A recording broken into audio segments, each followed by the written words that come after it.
Lately, I've found myself slowing down, making little to no progress in multiple aspects of life, work, my creative projects, my body goals, and the lifestyle that I want to build for myself.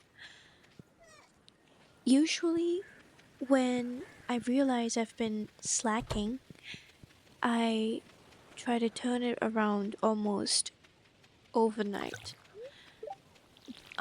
Building an optimal schedule, telling myself I'll restart tomorrow, like it's day one all over again. And then the next morning, I make sure the foot long to do list that I put up together the night before is right in front of my eyes the entirety of that day, and that I cross out each task one after the other.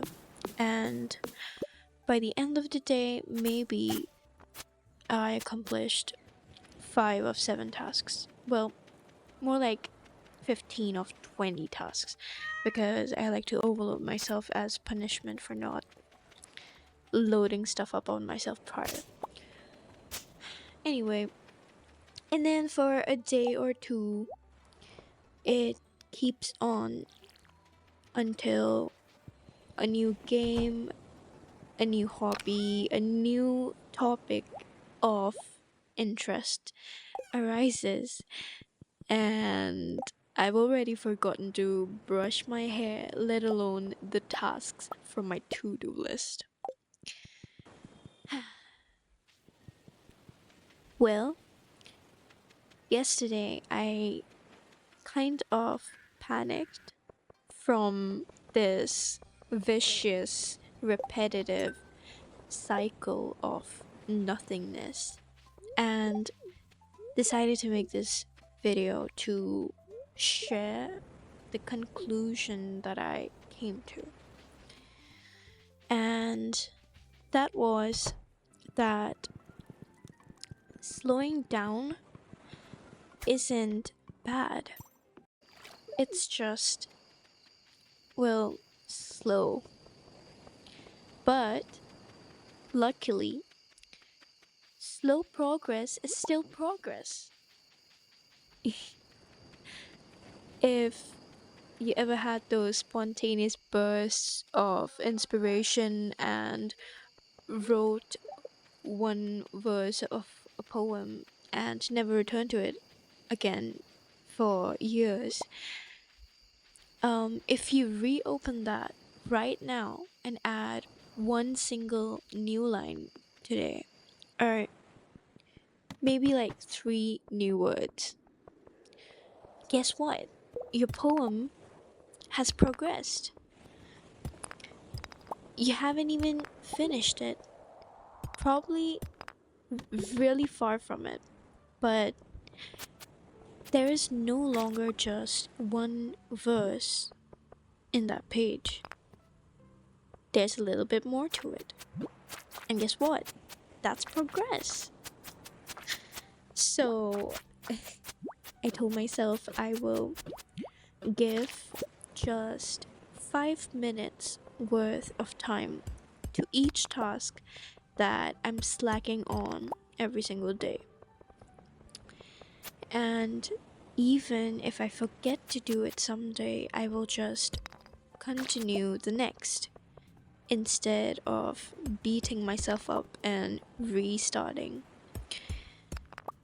Just because you succeeded at day one and day two and forgot on day three, that doesn't make day four insignificant.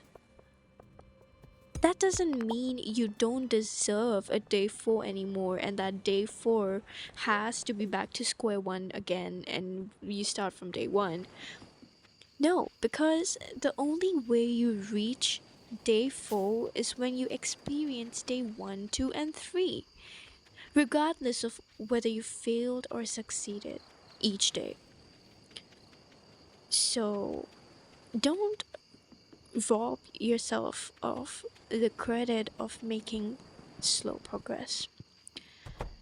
If you just gather half the ingredients of a recipe, the next day you have half less things to look for.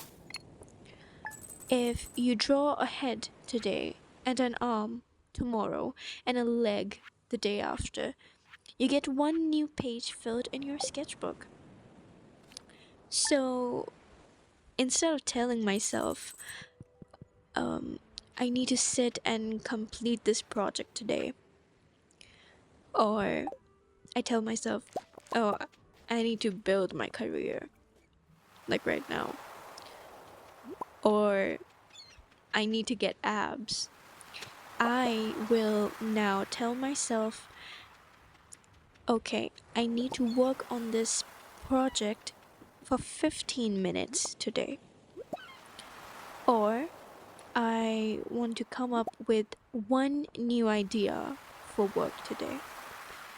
Or I want to do 10 minutes of a YouTube home workout for today. Or I want to do a dance workout on 2 songs today. So, yeah, reopen that file or page with a project or idea you once came up with and started, and add one new thing to it today. I hope this helped even the tiniest bit. I usually make comfy videos for you to play while resting, cleaning, working, or even as background noise, or just to hang out together in a cozy ambience and soothing games.